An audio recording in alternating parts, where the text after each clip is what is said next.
contar a pauta do dia? Pode ser? Pode ser, Rizzo? Pode, vamos Posso lá. dar uma... Pauta quente? Eu quero falar com o Quinho o seguinte, o seu Kim Kataguiri. Eu não sei se você viu que lá na primeira turma do Supremo Tribunal Federal, o ministro Luiz Fux, ele abriu uma divergência aí sobre as cautelares do Bolsonaro. Não sei se você chegou a ver. Não, eu vi a notícia, mas eu não vi como ele fundamentou. Ele abriu uma divergência ali, né? Então ficou 4-1, né? Sobre as medidas cautelares do Bolsonaro lá, de não usar rede social e tudo mais.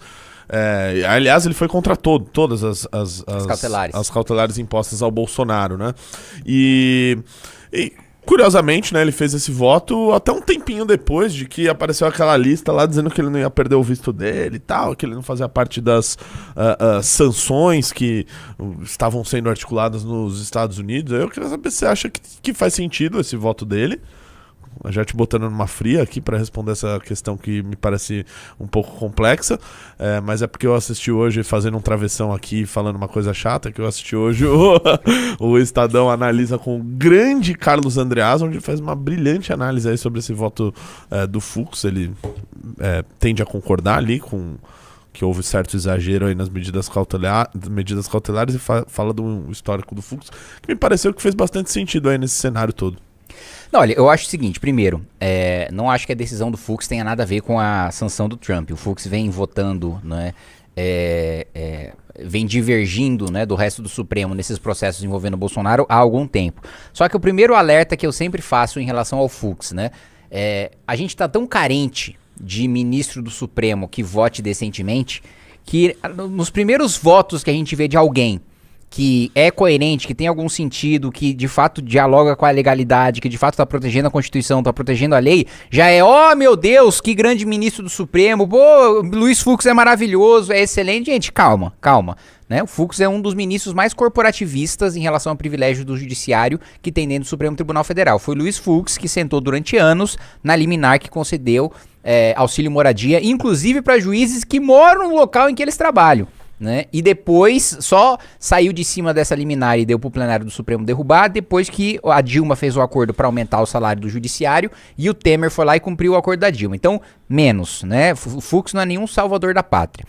Agora, entrando no mérito do voto dele, é o que eu acabei de falar pro Renan.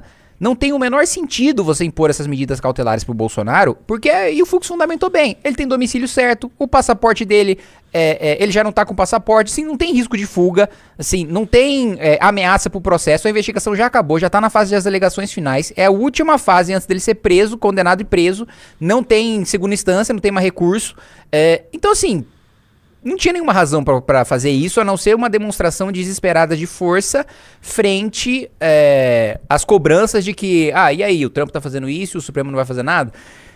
Mas fica ridículo. E outra coisa que eu coloquei, você ameaçar prender preventivamente uma pessoa por causa da atitude de terceiros, qual seja a atitude de terceiros? Eu dou uma entrevista pro Estadão. Aí o Estadão publica na rede social dele, eu sou preso por isso. Tipo assim, eu não tô proibido de dar entrevista. Mas, se eu considero uma entrevista e alguém jogar na rede social, inclusive transcrição, eu sou preso. Mas não fui eu.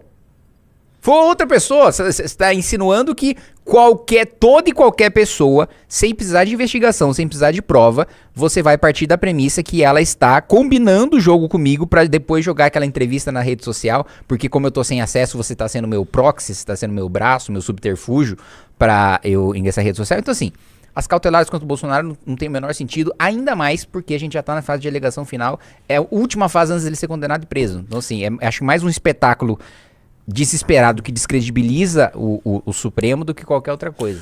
E esse lance também de rede social me parece muito bizarro, porque ele tá proibido de usar as redes sociais dele, né? Porque supostamente ele utilizaria isso para fazer ataques aí, qualquer coisa do tipo.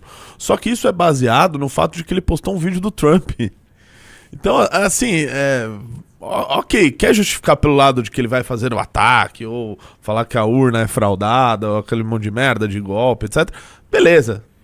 Não tenho dúvida que se procurar vai achar. Mas porque rolou o vídeo do Trump, né? Me parece que... enfim, eu quero trazer outra discussão que é o seguinte. Eu vi o Paulo Figueiredo falando ontem no Inteligência Limitada que o Trump, pra quem leu o livro dele, qual o nome? Não sei o nome do livro. The Art of the Deal. Viu? Você vê que tem a ver com a arte de... Tem a ver com Schopenhauer, né? Olha, eu não li esse livro, mas eu te garanto que ele não tem nada a ver com Só porque se chama The Art of... e que ele mostra ali que na mesa de negociação, o Marcelo Brigadeiro já tá contando aqui no chat que ele transa muito, o que é muito importante. O Marcelo Brigadeiro tá nesse exato momento no Complexo da Penha.